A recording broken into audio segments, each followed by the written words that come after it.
Hey everyone, it's Christine from Financial Dreams with Christine. Welcome or welcome back. I am so happy to have you here with me today. I am a 50-year-old school teacher who has a husband and two college kids, and I am going to be doing my budget for August. This budget does not include any of my husband's paid or bills. We do separate our bills, and I know some people are not fans of that, but that's the way we have always done things.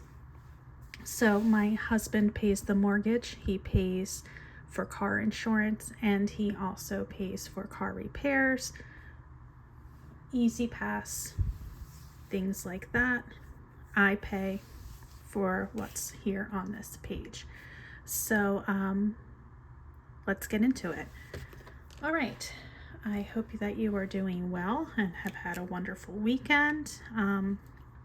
We're pretty much into the last few days of July now, and August is looking like it's going to be a pretty spendy month, and it's getting ready to go back to school for me in September, and both of my kids going back to college, so it'll be a busy month. Okay, so here we go. So all year long, as a teacher, I would put money away each month into a sinking fund for the summer, and that is what will help me get through August. So I saved $2,500, and that's what I'm going to bring back to use for August. Now, this is about half of what I usually get paid for the regular school year, but for the summer, I just make it work. For TPT, that stands for Teachers Pay Teachers, I do sell teaching resources, and since it's August, it's kind of a slower month, I'm going to budget $100. Okay, so these are resources that teachers use, or maybe homeschool parents might use to supplement their child's reading instruction. I usually do resources that are in the upper elementary or middle grades, mostly reading resources, choice boards, and like alternate assessments for different novels. All right, now for eBay, Etsy, Facebook Marketplace, and I also am including surveys that I do. I anticipate bringing in $100. I hope so. We shall see. Other or rewards, let me write that down. I do have a credit card that has rewards. Now, I do not carry a balance on the card. I pay it off every month, so I don't worry about an interest rate or things like that. So I anticipate getting $20 worth of rewards and stipends. I am doing some extra professional development this summer and getting paid for it, which is super nice since it's a grant from the state, but I don't know when they come in because it takes some time to process. So I'm just going to leave that blank, and hopefully I'll be able to add that in when I do my closeout. Okay, so let's go and see what we have for this month. $27.20. Which isn't super a lot, but this is gonna work. I'm gonna make it work. Okay. All right, so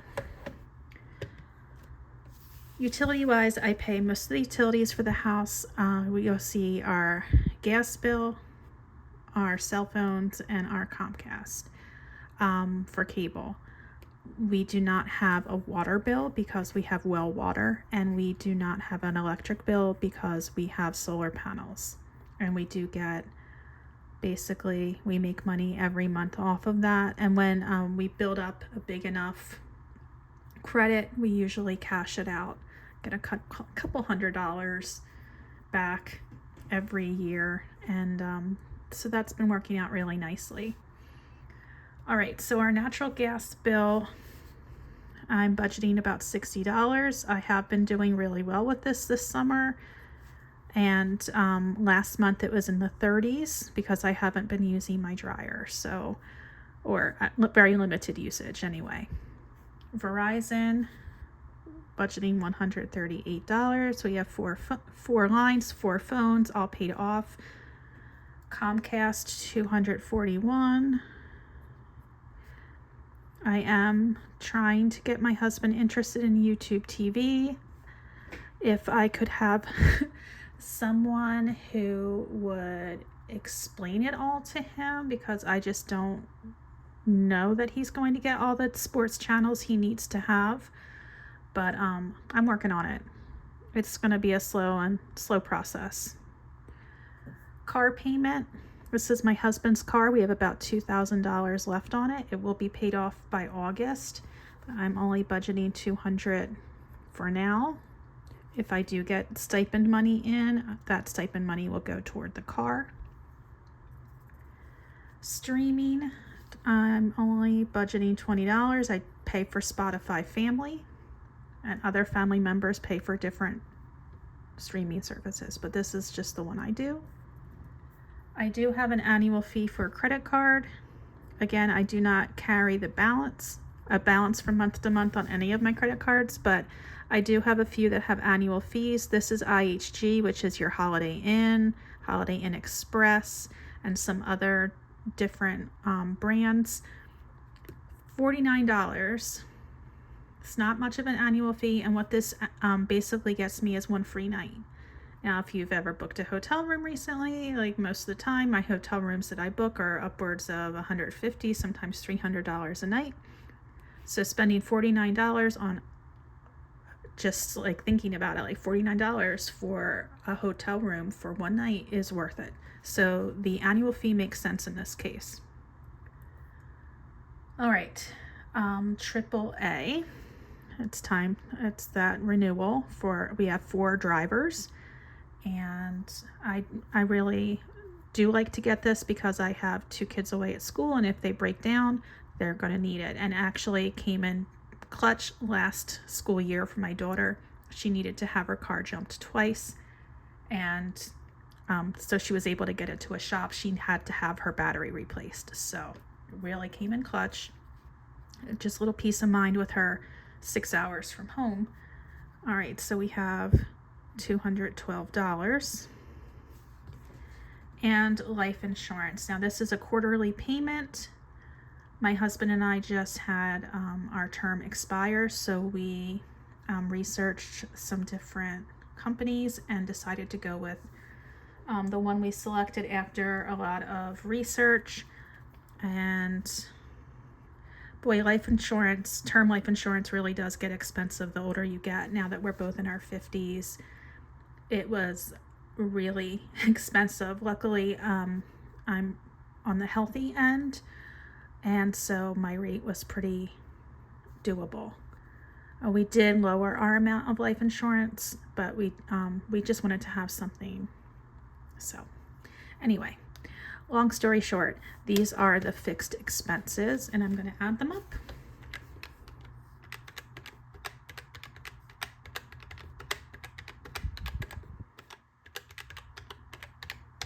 Okay, that comes to $987.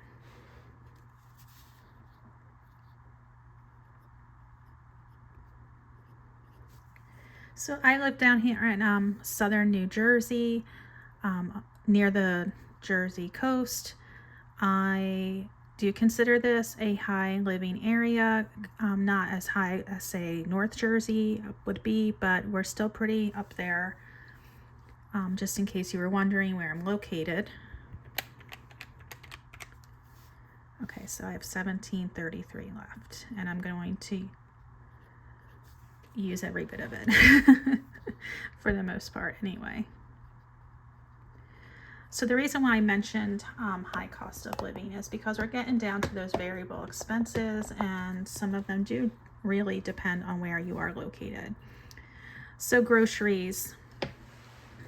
I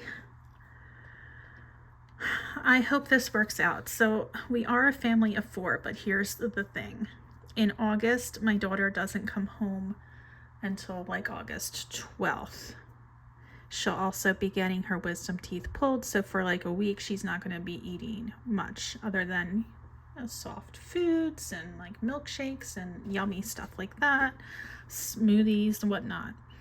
My son is going away the first week of August, and then he's going to school, back to school on August 15th. So for most of the month of August, my son will not be home, only for a week. My daughter will be home 2.5 weeks. So really, it will just be my husband and I for most of the month. Okay. That being said, with my daughter home, she likes to go out with her friends. She's been away most of the summer on an internship, and she hasn't seen her friends from home much. So I know she's going to be spending a lot of time with them, and I know she's going to have meals out. So my plan, and I hope it works, is for $500 for the month. So we shall see. We shall see. Gas, I am putting down $100. I do not have to drive back and forth to work in August, but I am driving twice a week to go to different workshops, which are about a half hour away. So hopefully that $100 will make it. Miscellaneous spending, I'm putting down $100. This is like a catch-all of something I didn't think of. Sometimes it's not enough, sometimes it is. Anything that comes up that doesn't have a category will go here. College move-in, I'm putting $300 down. So my son goes to school in New England, and we're again in southern New Jersey, so his school is at least a 7-hour drive depending on traffic. It can't get much more than that. So what we do is, if we go to visit him, we have to stay overnight. And earlier I mentioned that we were able, with this IHG card I have, when you pay for your annual fee, you get a free night. Well, that free night is going to enable us to stay for free. Well, stay for $49, I should say, when we move my son in at school. It is his first year in an apartment. He's going to need some extra things. I do want to take him food shopping before we leave to come home. So that's pretty much what that's going to be. It might be more than that. I'm hoping it will be much less than that. We will see. Okay, so I had anticipated paying for my daughter's fridge rental in July, but we had a couple things come up in July that made me move it to August. It seems like a lot, and it is. So the only way at my daughter's school you can have a micro fridge combo is to run it through the school, or the school approved company. It's $300 total, which covers like cleaning fees or whatever. So this is what it would be split with her roommate, and the roommate has agreed to split it, so I just have to pay and the roommate will reimburse me. Okay, so my daughter needs parking permits. The permits at her school get taken up very quickly because there's a shortage of them, and she wasn't able to secure one for this school year, so she will be paying for the city permit instead, or Mama will be paying for the city permit instead, and that's basically a $35 or $40 a month fee. So I just kind of budgeted $145 for those parking permits. All right, and yes, my daughter's name is Maeve. I know there was another budgeting friend out there who has a daughter with the same name, so Maeve Nation Unite. I think it's a beautiful name. My family's Irish heritage, so that's why I chose that. Okay, getting back to it. Bravecto, it's a 3-month like flea and tick supply. It's like one pill, but it lasts for 3 months, and it's wicked expensive. And for years, since my sister is a veterinary assistant, she would always get free samples of this for me. and I never had to pay for it before this year, but 3 months ago was the first time. And so I'm just really kind of figuring out, yikes, this is expensive. And I know, I mean, everybody else obviously has had to probably pay for their own over the years, and it just really does add a lot of expense to taking care of your pet, especially if you have more than one dog or cat. I mean, that's a lot. Speaking of my beautiful pet Chloe, she's my little Yorkie, and she is well overdue for grooming, and she will be seeing the groomer in August. Got her appointment all set, and we'll just budget $100.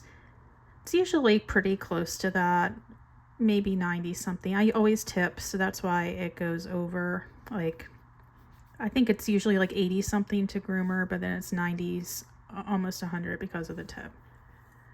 All right, and my daughter will get her hair done before she goes back to school, and I budget $120 for that.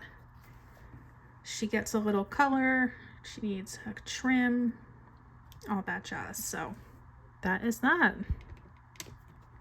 Gotta get the kids squared away before they go back to school. All right, and most of, well, my son will be taken care of with the college move-in costs here, and I have already purchased some things for my son in the month of July. So this is like mostly my daughter's stuff. My son doesn't need permits. He's in an apartment, so he doesn't need to pay for a fridge rental. His haircut's like $20. It's like, you know, boys are easier with a lot of stuff. 500. And for other stuff, not as much. It all just depends. And it depends on the kid too. My daughter's very independent. My son's not as independent. Okay, this comes to $15.95. My son's a homebody. My daughter's not. Okay. That gives me $138 left over. And what this is going to be used for, I'm going to send this over here to a rollover, because in September I don't get paid until, let's see, like the second Friday of September. Let me see. Yeah, so I don't get paid till the 12th, which means that I have a couple of bills that are going to be due before that, so that rollover is going to help a little bit. And I'm hoping that something works out better up here, like I don't spend as much here, or I bring in more money up here, that my rollover could be a little higher. That would be nice, but we shall see as the month of August goes. But that pretty much is it. So guys, this is my last time having to budget for quote unquote summer money as a teacher, because I'm retiring in June of 2026. I'm retiring early. I'll be 51. Will I be? Yeah, I'll be 51 when I retire. Yes, I'm retiring early. Yes, I'm a bit burnt out.